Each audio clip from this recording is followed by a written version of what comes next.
আসসালামু আলাইকুম দর্শক, আশা করি সবাই ভালো আছেন। আজকে আমি আপনাদেরকে দেখাবো মটন নিহারি রেসিপি। দেখুন, কিছুটা নিহারি নিয়ে নিয়েছি। এগুলো আমি ভালো করে জল দিয়ে ধুয়ে নিয়েছি। নিয়ে তারপর বড় বড় সাইজের দুটো পেঁয়াজ কুচিয়ে নিয়েছি, আর কাঁচা লঙ্কা 4টে কাঁচা লঙ্কা কুচিয়ে নিয়েছি। একটা বাটিতে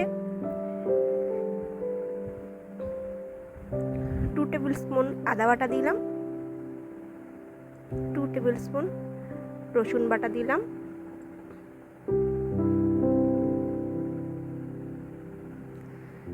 ধনের গুঁড়ো দিলাম 2 টেবিল স্পুন, 1 টেবিল স্পুন ঝালের গুঁড়ো দিলাম, 1 টেবিল স্পুন হলুদের গুঁড়ো দিলাম, আর 1 টেবিল স্পুন গরম মশলা দিয়ে দিলাম।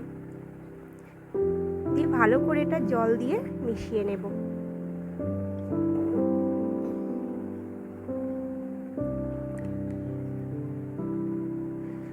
নিয়ে মশলাটা আমি রেডি করে রেখে দেবো।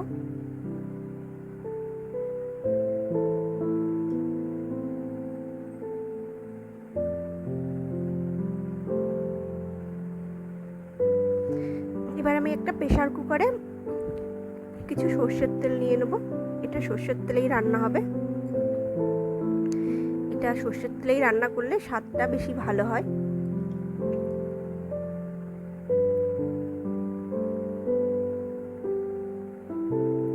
এবার আমি পেঁয়াজগুলো দিয়ে দিয়ে ভালো করে লাল করে নেব।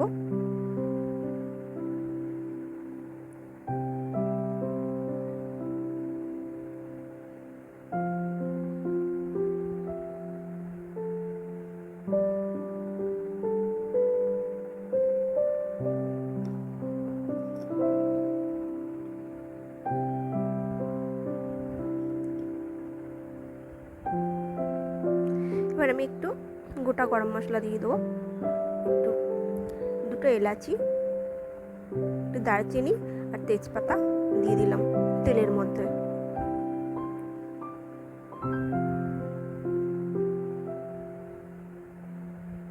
একটু জিরে দিয়ে দিলাম।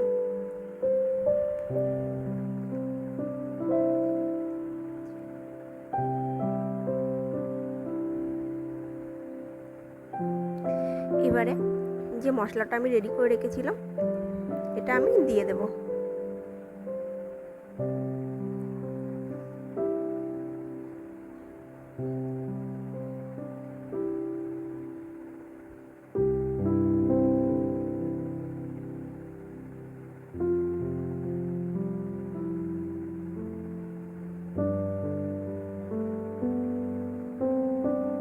এবার বাটিটা ধুয়ে একটু জল ও দিয়ে দেবো আমি।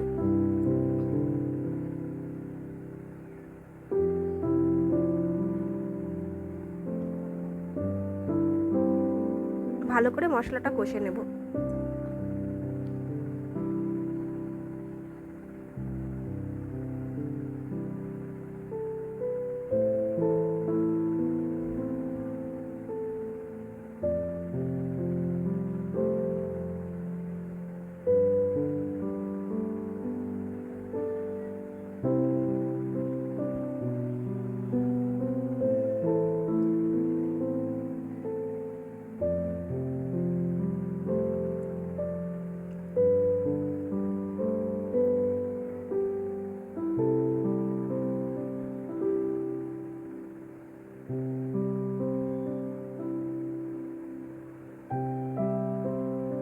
বাটি ধোয়া জলটা আমি দিয়ে দিলাম।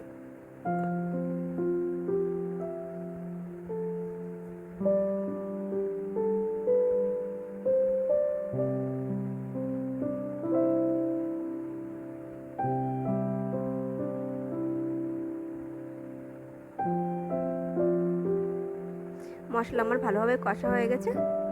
এবারে মটর নিহারিগুলো আমি দিয়ে দেব, দিয়ে ভালো করে কষবো।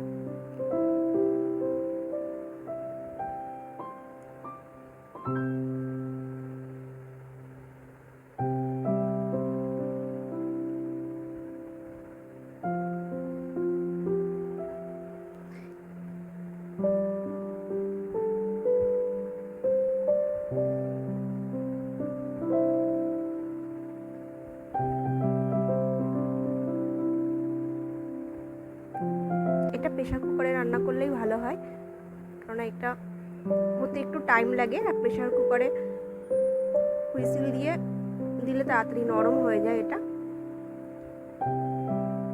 খেতেও ভালো লাগে।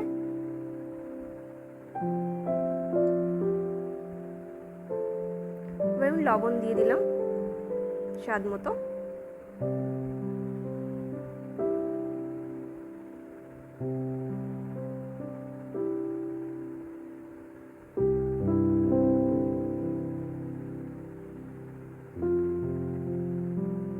দেখুন আমি ভালো করে কষে নিচ্ছি।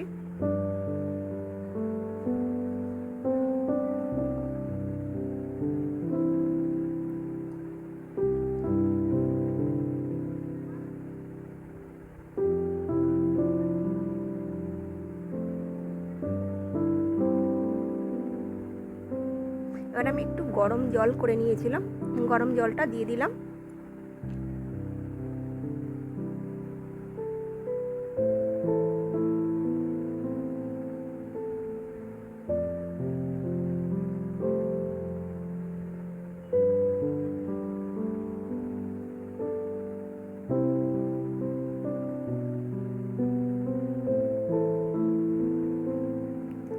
আমি 10 থেকে 11টা হুইসেল দেব। 10 থেকে 11টা হুইসেল দিয়ে আমি, দেখুন হয়ে গেছে আমার রান্নাটা।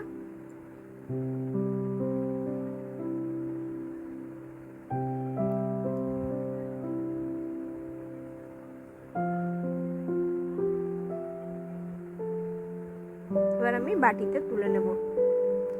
এটা ধনে পাতা, একটু জুলিয়ান করে কাটা আদা, একটু পাতিলেবু দিয়ে আপনারা সার্ভ করতে পারেন।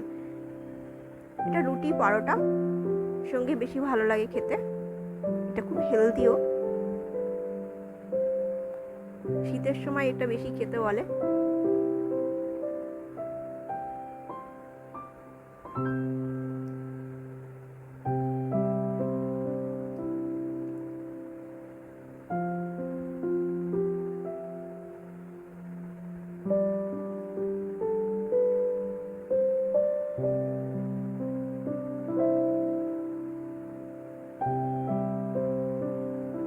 দেখুন আমার মটন নিহারি একদম রেডি।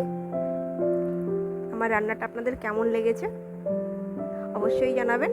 দেখুন কালারটা কত সুন্দর এসেছে। যদি আমার ভিডিওটা ভালো লাগে লাইক কমেন্ট করে দেবেন আর সাবস্ক্রাইবও করে দেবেন। এমন আরও ভালো ভালো রান্না নিয়ে আসবো আপনাদের জন্য, সেটা দেখতে হলে আমার চ্যানেলটাকে সাবস্ক্রাইব করতে হবে।